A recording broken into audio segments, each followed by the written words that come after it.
Welcome back to this course on machine learning using Python programming.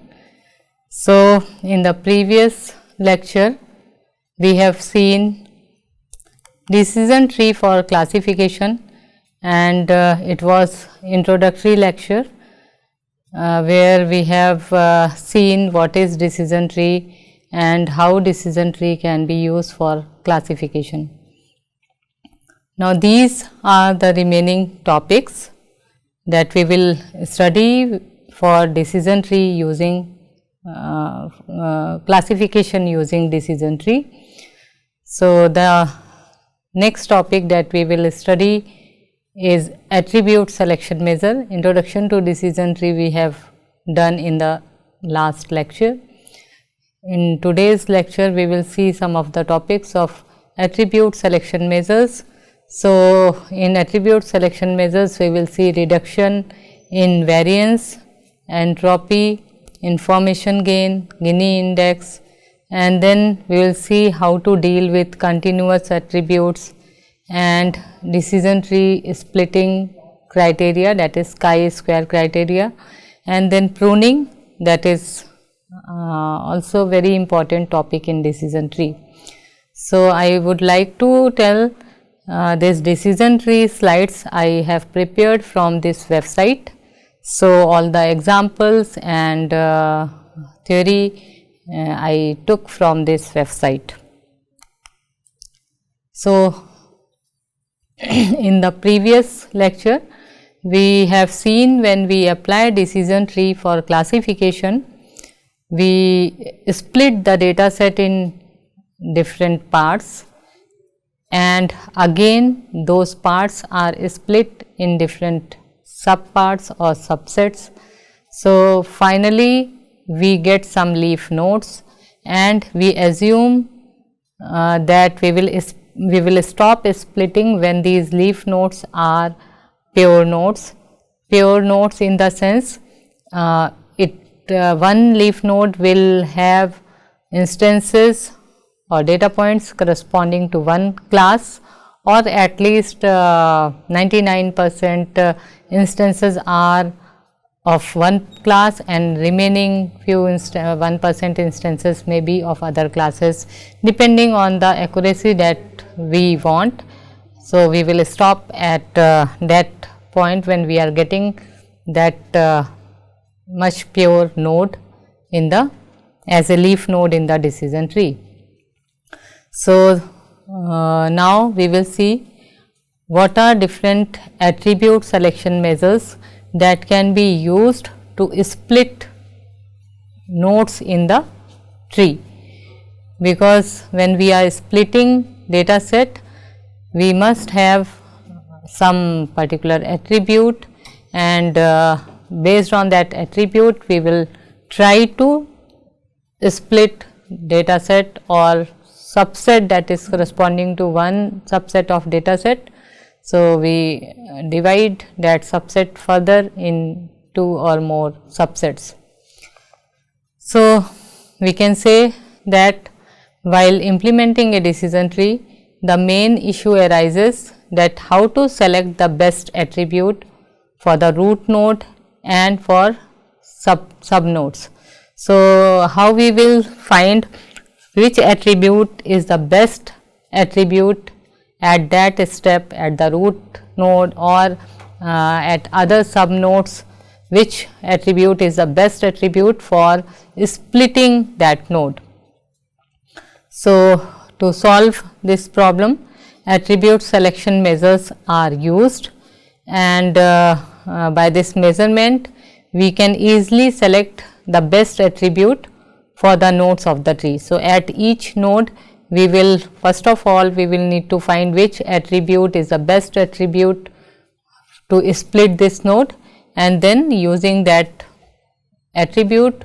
So, here attribute is nothing but the feature or independent variable or predictor.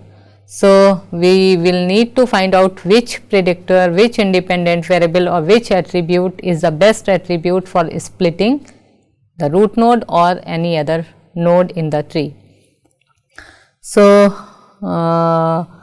The idea behind splitting we have already seen, that we should split in such a way that increases homogeneity or homogeneity of the resultant subnodes. So, if some node is there and we are using some attribute, we are trying to split in 2 or more than 2 subnodes, then these subnodes should be more homogeneous than its parent node. So, homogeneous in the sense it should have instances belonging to same class. So, if in the parent node we have instances that few instances of class number 1, few instances of class number 2 and few instances of class number 3, then after splitting we should get subnodes that are more pure, means that node should contain instances of only class 1 or of only class 2, or most of the instances are of a single class. There may be few instances that may belong to other classes also, but most of the instances are belonging to the same class, and then we will say that it is increasing the homogeneity, or it is after splitting we are getting more homogeneous node, more pure node. So, they are basically two most popular techniques for attribute selection measures, which are information gain and Gini index, but there are few other approaches that we should know that are being used. So, we can say there are total, in this course we will study 4 attribute selection methods. In case of continuous target variable, so we are talking about regression problems. So, in case of regression problem or in case of continuous target variable, the attribute selection measure is reduction in variance, and in case of categorical target variable, so it means if your problem is classification problem, in that case we will study 3 techniques for attribute selection measure, that is Gini impurity, information gain and chi-square. So, these are the 4 attribute selection methods. Reduction in variance is used in case of continuous target variable, and rest 3 are used in case of categorical target variable. So, first we will see reduction in variance, and so it means your target variable is continuous variable. So, reduction in variance, how this attribute is used for selecting the best attribute for splitting data, splitting the node in other subnodes. So, this measure uses variance as a measure for deciding the feature on which node is split into child nodes. So, we know the definition of variance. Variance is nothing but summation of x minus mu square upon n, where mu is the mean of the data. So, what we do in this case, variance is used for calculating homogeneity of the node. So, here we know in decision tree one node is corresponding to one subset of the data set. So, for any node, it may be a root node or any sub node or leaf node. So, for any node we can calculate variance, and using this variance we can find out how much pure node it is. So, if we can say if a node is entirely homogeneous, in that case definitely variance will be 0. So, using variance we can get the idea of homogeneity of the node. So, reduction in variance, when we will use reduction in variance for getting the best attribute to split, these are the steps. The first step is, for each split individually calculate variance of each child. So, it means suppose there are 3 independent variables or 3 features or 3 attributes. So, what we will do? We will first assume if we split the node using first attribute. So, this is first split, and then we will assume if we will split using second attribute. So, that is second split, and then using third attribute. So, that is a third split. So, after using first attribute, suppose when we will split we are getting 2 subnodes.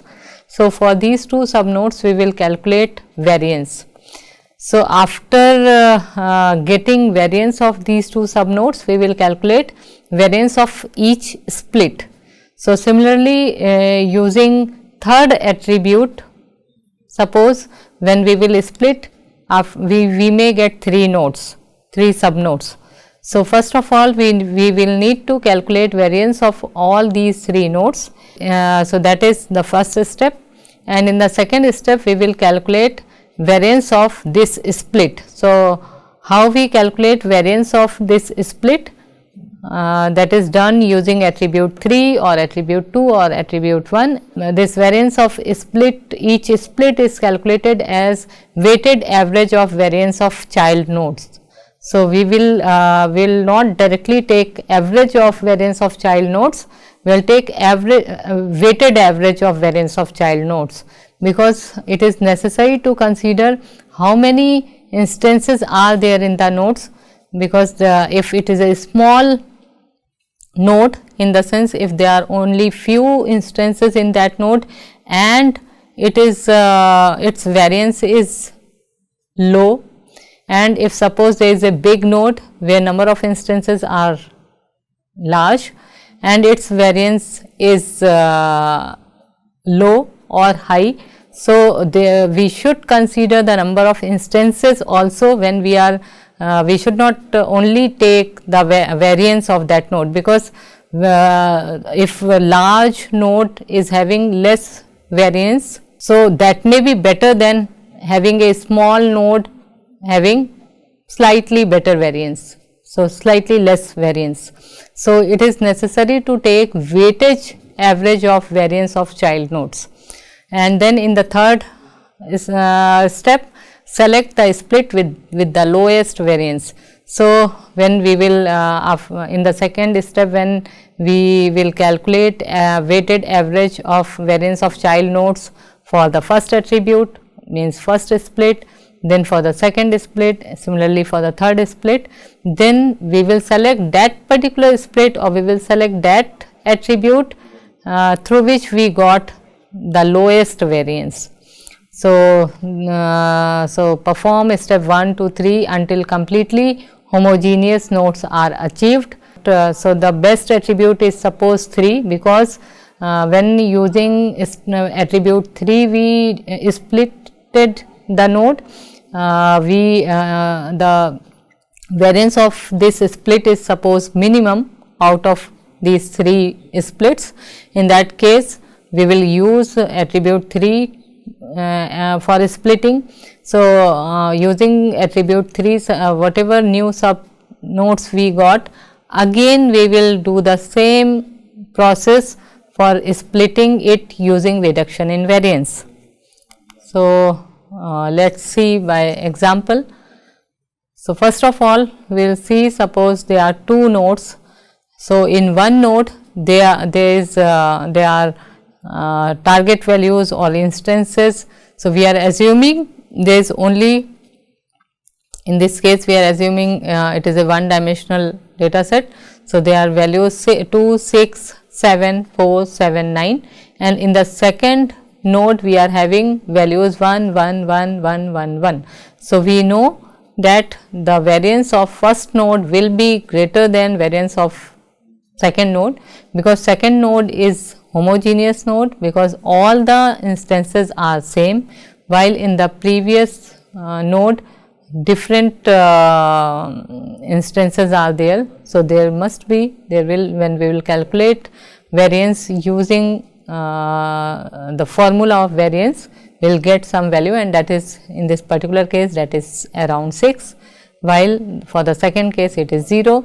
So, we can say that second node is pure node because variance is 0, and first node is not pure node because its variance is not 0.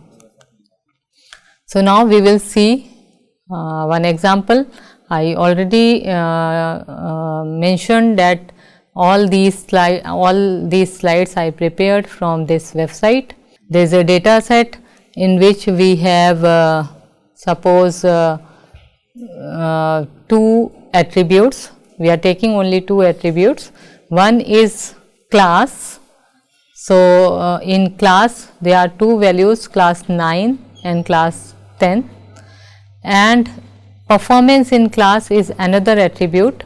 So, performance in class is also having only 2 values, average, above average and below average. So, it means this is a student data, and they are basically 3 features. 2 features are independent features or predictors. So, first feature is performance in class, second feature is class. So, first feature is categorical feature because it contains only 2 values, above average and below average. Second feature is also categorical feature because it also contains 2 labels, 2 values, class 9th and class 10th. And then what is the response variable? So, response variable is in this case is play cricket, and there are 2 values in this, 1 or 0. So, 1 means the student will play the cricket, and 0 means the student will not play the cricket. So, it means now from the data set we are trying to learn which student based on these 2 attributes, class and performance in class, what is the relationship between play cricket response variable with performance in class and class predictors. So, it will learn which student, whether average student, above average student and class 9th student generally play the cricket, or below student and class 9th student generally play the cricket. If we can find any rule and then using that rule we can predict for the future students whether they will be interested in playing the cricket or not. So, here we can see positive plus signs are representing those students who play cricket, and minus sign represent students that do not play cricket. So, when this root node, this is the root node, and when we are splitting this root node using performance in class. So, using performance in class when we are splitting, so in one node we will get all the students that are above average, in another node we are getting other students that are below average. So, using performance in class, this root node is splitted like this, and if the same root node we split using class variable, so it will again be splitted, but now the values are class 9th or class 10th. So, based on that it will be splitted. Now, we are trying to find out which split is better. So, which split is better means which split is giving you more pure nodes. So, which split is giving you more pure nodes, how we are finding here? Using reduction in variance. So, how we will do it? We will first calculate variance of this node. So, this is this we have taken for the second attribute, that is class attribute. So, suppose we splitted it using class attribute. So, we are trying to find out what is the variance of this split. So, this we will first of all we will need to calculate variance of this, then variance of this node, and then variance of this split. So, to calculate variance of this node, first of all we will need to calculate mean. So, mean, when we will take mean of this node, so they are values 1 0 0 1 1 1 1 1 1 1. So, these are the values. So, when we will take mean, so it will be 8 times 1 and 2 times 0 upon total number of students are 10. So, this is 0.8 is the mean, and then we can calculate variance of this using the same formula that we have seen. So, we will get some variance, that is 0.16. So, now we will calculate variance of this node. So, for that, first of all we will calculate mean. So, mean is calculated for this node also. So, here we are having 2 1 nodes and 8 10 nodes, 8 0 nodes. So, this mean is calculated, and then using this mean, variance is calculated. So, finally, we will calculate the variance of this split, that is nothing but weightage variance of these 2 nodes. So, how we will calculate weightage variance of these 2 nodes? We will see here. So, we can see 1 2 3 4 5 6 7 8 9 10 instances are here, and here you can see 20 instances or 20 students are here. So, here we can see here also we are having 10 students. So, in this case, by chance in both of these 2 nodes we are having 10 students, but there possibility that we may have only 4 instances here and remaining 16 instances here, or 15 instances here and 5 instances here, and so on. So, in that case we will calculate the weightage variance of this split. So, how it will be calculated? Number of students in this node upon total number of instances into variance of this node. So, you see 10 is the number of instances in this node, number of students in this node 10 upon total number of students in this node, that is 20, into this 0.16, that is variance of this node, plus number of instances in this node upon total number of instances here. So, again here we are having 10 instances. So, 10 divided by 20 into variance of this node. So, we got this, when we will calculate it, we are getting this variance of split done by the class independent variable or class feature. So, in the same way we will calculate variance of performance in class. So, when we will use performance in class, then how this variance will, what is the variance? So, suppose using performance in class, again we split this node. So, above average students are kept in this node, below average students are kept in this node. So, you can see here total number of students were 20, and above average students are 14, and below average students are 6. So, first of all we will need to calculate variance of this node, then variance of this node, and then variance of this split using performance in class. So, when we calculated variance of this, it is this value, variance of this is this value, and when we are taking average variance, so weighted average variance, so 14 students are here. So, 14 divided by 20 into variance of this. So, 14 divided by 20 into 0.245 is variance of this node. In the same way, 6 upon 20, because here 6 students are there. So, 6 upon 20 into variance of this node. So, in this way we are getting this variance for performance in class split. So, we will compare these two. So, we can see here is when we are splitting using performance in class, variance is 0.238. When we are splitting using class attribute, variance is 0.16. So, definitely class attribute is better attribute, because when we will split using class, the sub nodes we are getting are more pure, because variance of that split is less than variance of performance in class. So, in this way, using variance in class, variance of the split, we find out which attribute we should use for split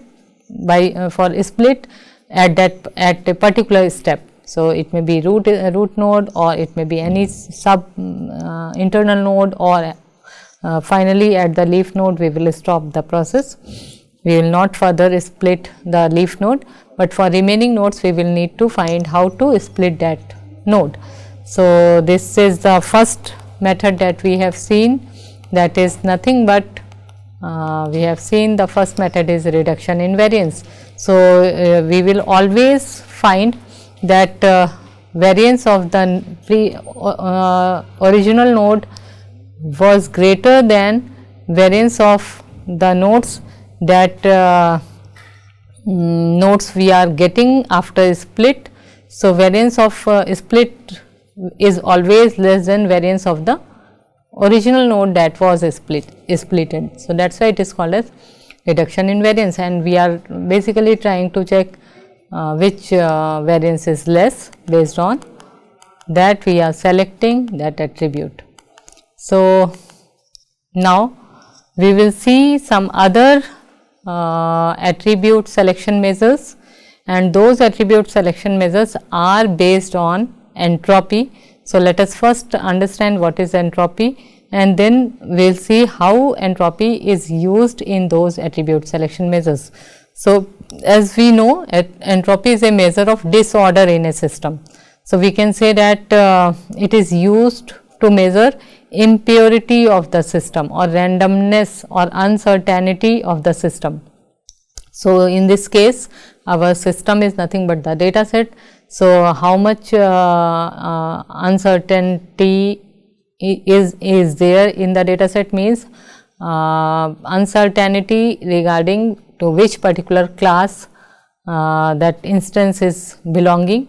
So, if suppose 99% instances in your class in your data set is belonging to the first class, and remaining are belonging to the class 2, then there is less for any new instance, or when you are selecting any instance from the data set, there are chances that it is belonging to the first class, because so you can say that uncertainty is in this case less, it is more pure data set.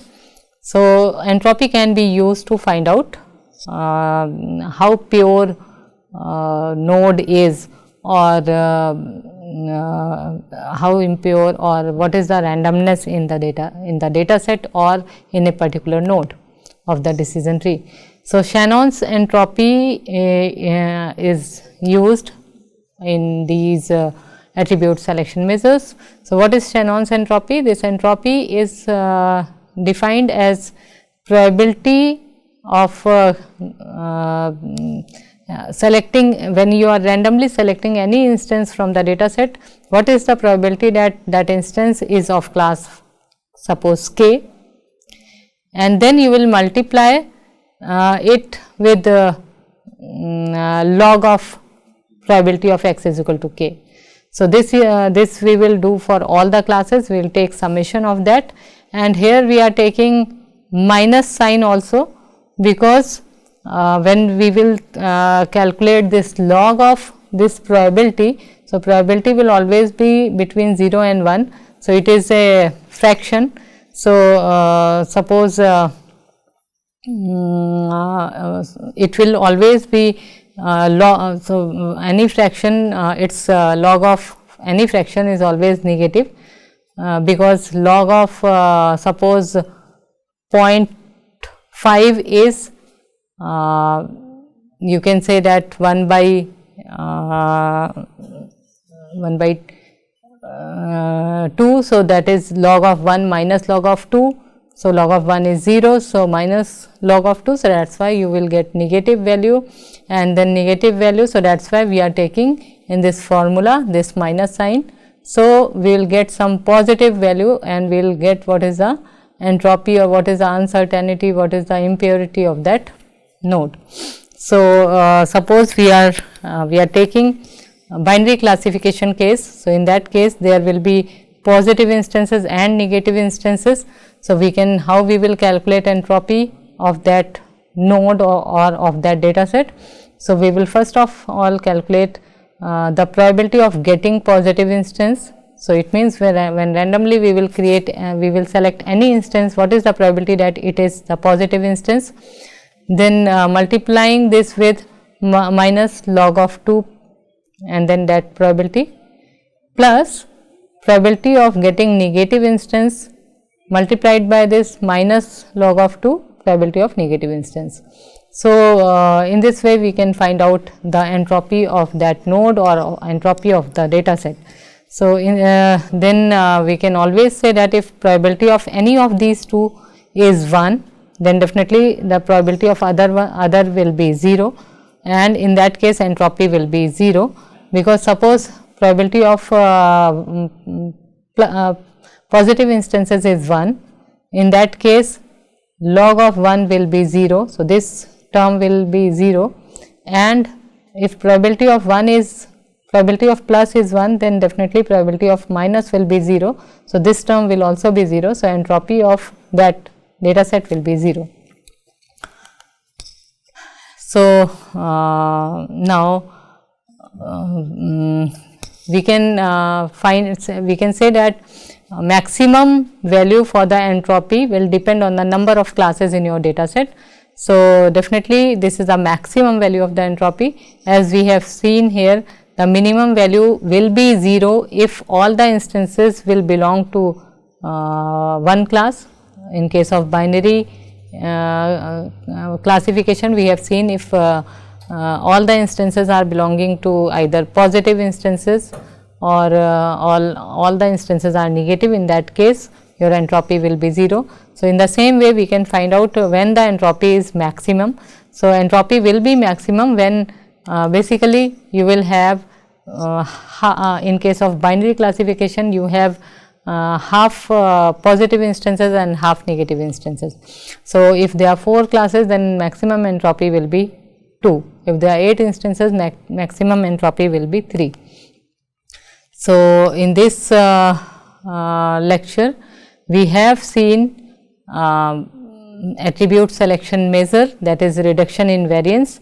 So, that attribute selection measure we have seen, and then for the remaining most popular attribute selection measures like information gain and Gini index, these are based on entropy. So, first of all we must have the idea of entropy. So, we have seen what is entropy, what is the meaning of entropy. When we say the entropy is 0, what is the meaning of this? If the entropy is maximum, and what can be the maximum value when the number of classes in your data set is some particular suppose 2 or 3 and so on.